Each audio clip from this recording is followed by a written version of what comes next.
Hi guys, ഞങ്ങൾ family ആയിട്ട് ഒരു വൺ ഡേ ട്രിപ്പ് പോകാനുള്ള ഒരുക്കത്തിലാണ്. രാവിലത്തെ ഉച്ചക്കത്തെ ഫുഡ് തയ്യാറാക്കുന്ന തിരക്കിലായിരുന്നു അമ്മമാര്. വെളുപ്പിന് ഒരു 2 മണിയായപ്പോഴത്തേക്ക് ഞങ്ങൾക്ക് പോകാനുള്ള വണ്ടി വന്നിട്ടുണ്ടായിരുന്നു. സ്കൈലാർക്ക് എന്നായിരുന്നു വണ്ടിയുടെ പേര്.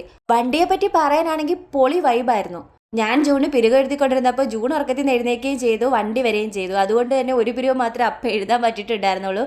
പിന്നെ വണ്ടി വെച്ചായിരുന്നു കേട്ടോ ബാക്കിയൊക്കെ എഴുതി ഒരുക്കി കൊടുത്തിട്ടുണ്ടായിരുന്നത്. ഞങ്ങൾ ഭയങ്കര ഹാപ്പി ആയിരുന്നു കേട്ടോ. നമ്മൾ ഫാമിലി ആയിട്ട് ഒരു പ്രാവശ്യമെങ്കിലും ട്രിപ്പ് പോയി നോക്കണം, നല്ല വൈബായിരിക്കും. എല്ലാവരും വന്നു കഴിഞ്ഞപ്പോൾ ടൈം ഒരു 3 മണിയായിട്ടുണ്ടായിരുന്നു. ഞങ്ങൾ ആദ്യം പോയിട്ടുണ്ടായിരുന്നത് കൊട്ടാരക്കര അമ്പലത്തിലായിരുന്നു കേട്ടോ. അവിടുന്ന് ഉണ്ണിഗണപതിയും കണ്ട് ഞങ്ങൾ നേരെ പോയിട്ടുണ്ടായിരുന്നത് പുനലൂർ തൂക്കുപാലം കാണാൻ വേണ്ടിയിട്ടാണ്. പക്ഷെ തൂക്കുപാലം പ്ലാനിങ്ങിൽ ഉണ്ടായിരുന്നതല്ല, എന്നാലും ജസ്റ്റ് അതുവഴി പോകുന്നത് കൊണ്ടൊന്ന് കണ്ടിറങ്ങാമെന്ന് വിചാരിച്ചു. ഇവിടുത്തെ ഓപ്പണിംഗ് ടൈം എന്ന് പറയുന്നത് തന്നെ എനിക്ക് തോന്നുന്നു ഒരു 10 മണി പരുവത്തിലാണെന്ന് തോന്നുന്നു. ഞങ്ങൾ വെളുപ്പാങ്കാലത്തല്ലേ പോയിട്ടുണ്ടായിരുന്നു, അതുകൊണ്ട് ഓപ്പണിംഗ് ഒന്നും അല്ല. ഈ കാണുന്നതാണ് കേട്ടോ തൂക്കുപാലം. അങ്ങനെ അത് കഴിഞ്ഞ് ഞങ്ങൾ പോയത് അച്ചൻകോവിൽ അമ്പലത്തിലോട്ടായിരുന്നു. മുള്ളുമല എത്തിയപ്പോൾ ഞങ്ങളെ അവിടെ പിടിച്ചു നിർത്തി.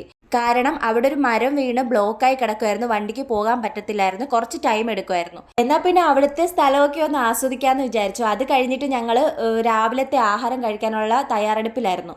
രാവിലത്തെ ആഹാരം പുട്ടും കടലക്കറിയായിരുന്നു. പുറത്തുനിന്ന് ഞങ്ങൾ ഒന്നും മേടിച്ചില്ല, എല്ലാം വീട്ടിലെ സ്പെഷ്യൽ തന്നെയായിരുന്നു കേട്ടോ. കുറച്ചു മുമ്പ് ഇവിടെ അരുവിയിൽ കാട്ടാനകൾ വെള്ളം കുടിക്കാൻ വന്നിട്ടുണ്ടായിരുന്നു. പിന്നെ മരമെല്ലാം മുറിച്ചു മാറ്റി കഴിഞ്ഞതിന് ശേഷം ഞങ്ങൾ വീണ്ടും യാത്ര തിരിച്ചത് അച്ചൻകോവിൽ അമ്പലത്തിലോട്ടായിരുന്നു. ഇതാണ് അച്ചൻകോവിൽ അമ്പലം. ഈ അമ്പലത്തിലോട്ട് വരാൻ വേണ്ടിയിട്ട് കാട് വഴിയാണ് കേട്ടോ വരുന്നത്.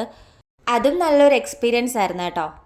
അത് കഴിഞ്ഞ് ഞങ്ങൾ പോയിട്ടുണ്ടായിരുന്നത് അച്ചൻകോവിൽ ആറ് കാണാൻ വേണ്ടിയിട്ടായിരുന്നു. കാലാവസ്ഥ മോശമായതുകൊണ്ട് തന്നെ അവിടെ വെള്ളവും കുറവായിരുന്നു. അതുകൊണ്ട് തന്നെ ഞങ്ങൾ അവിടെ ഇറങ്ങിയില്ല. പിന്നീട് ഞങ്ങൾ പോയത് കുമ്പാവുരുട്ടി വെള്ളച്ചാട്ടത്തിലായിരുന്നു. അവിടെയും ക്ലോസ് ആയിരുന്നു. പിന്നീട് ഞങ്ങളുടെ ട്രിപ്പിൽ എന്തൊക്കെയോ ഒരു കുഴപ്പമുള്ളതുപോലെ തോന്നി, കാരണം എല്ലാം നെഗറ്റീവായിട്ടായിരുന്നു വന്നിട്ടുണ്ടായിരുന്നത്. പിന്നെ ഞങ്ങൾ പോയത് കുട്രാലം വെള്ളച്ചാട്ടം കാണാൻ വേണ്ടിയിട്ടായിരുന്നു. അവിടെ കൂടുതലായിട്ടും പനങ്ങളിൽ വിൽക്കുന്നത് നമുക്ക് കാണാൻ പറ്റും. അപ്പോൾ പിന്നെ സുചേട്ടൻ ഞങ്ങൾക്ക് വേണ്ടിയിട്ട് മേടിച്ചുകൊണ്ട് വന്നിട്ടുണ്ടായിരുന്നു. ഞാൻ കുറച്ച് ടേസ്റ്റ് ചെയ്ത് നോക്കി, എനിക്ക് വലുതായിട്ട് പിടിക്കാത്തതുകൊണ്ട് ഞാൻ വേണ്ടെന്ന് വെച്ചു. ഈ കാണുന്നതാണ് കേട്ടോ ഐറ്റം. ആദ്യം അവർ പോയി നോക്കിയിട്ട് വരാമെന്ന് പറഞ്ഞെങ്കിലും എനിക്ക് ക്യൂരിയോസിറ്റി കാരണം ഞാൻ വെള്ളത്തിൽ ചാടാനുള്ള ഡ്രസ്സും എടുത്തിട്ട് തുള്ളിച്ചാടി പോകുന്നുണ്ടായിരുന്നു. അങ്ങനെ ഈ സന്തോഷം ഒരുപാട് നേരമൊന്നും നീണ്ടു നിന്നില്ല കേട്ടോ. അതേ കണ്ടില്ലേ, വെള്ളം കുറവായിരുന്നു. ആ സങ്കടത്തിൽ ഞങ്ങൾ പിന്നീട് പോയിട്ടുണ്ടായിരുന്നത് പാലരുവി കാണാൻ വേണ്ടിയിട്ടാണ്. പാലരുവി ചെന്നപ്പോഴും അവിടെയും വെള്ളം കുറവായിരുന്നു. അങ്ങനെ ഞങ്ങൾ ഡാമെങ്കിൽ ഡാമെന്നും പറഞ്ഞ് തെന്മല ഡാമിലോട്ടായിരുന്നു പോയിട്ടുണ്ടായിരുന്നത്. അവിടുന്ന് പാസ് എടുത്ത് നേരെ മേളോട്ട് കയറിയ സമയത്ത് മനസ്സിൽ വിഷമായിരുന്നു കേട്ടോ, ഇത്രയും നേരം വെള്ളത്തിലൊന്നും കുളിക്കാൻ പറ്റില്ലല്ലോ എന്നോർത്ത്. ആ വിഷമം കൊണ്ടാണോ എന്നറിഞ്ഞൂടാ, പ്രകൃതി ഞങ്ങളുടെ സങ്കടം കണ്ടിട്ടാണെന്ന് തോന്നുന്നു. ആ സമയത്ത് തന്നെ നല്ല ശക്തിയായിട്ട് മഴ പെയ്യാൻ തുടങ്ങി. എന്നാൽ പിന്നെ ഇതിലെങ്കിലും കുളിക്കാതെ വിചാരിച്ച് ഞങ്ങൾ മഴ മൊത്തവും കൊണ്ട് ഫുള്ള് നനഞ്ഞിട്ടുണ്ട് കേട്ടോ. നിൽക്കാൻ പോലും ഒരു സ്ഥലം ഉണ്ടായിരുന്നില്ല. അങ്ങനെ ഇതാണ് കേട്ടോ ഞങ്ങളുടെ വൺ ഡേ ട്രിപ്പ്. വിചാരിച്ചതും നടന്നതും വേറൊന്നായിപ്പോയി. സാരമില്ല, ഇനിയും ടൈം ഉണ്ടല്ലോ അല്ലേ.